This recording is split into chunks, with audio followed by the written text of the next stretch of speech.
Hello विद्यार्थी मित्रांनो, भारताने जवळजवळ 200 वर्ष ब्रिटिश राजवटीविरुद्ध लढा दिला आणि अखेरीस 15 ऑगस्ट 1947 रोजी भारत देश स्वतंत्र झाला। विद्यार्थी मित्रांनो, पहिला भारतीय राष्ट्रध्वज 7 ऑगस्ट 1906 रोजी कलकत्त्यातील पारसी बागान चौकात फडकवण्यात आला।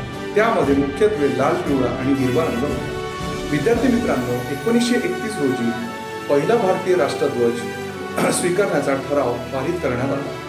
विद्यार्थी मित्रांनो, त्यामध्ये मुख्यत्वे आता भारतीय ध्वजाचा अग्रभूत असलेला भगवा, पांढरा आणि हिरवा रंग आणि मध्यभागी चरखा होता।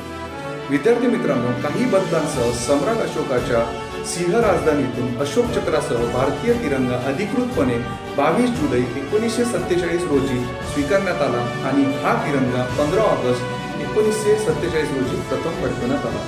विद्यार्थी मित्रांनो, तुम्हाला याच निमित्ताने स्वातंत्र्य दिनाच्या हार्दिक शुभेच्छा।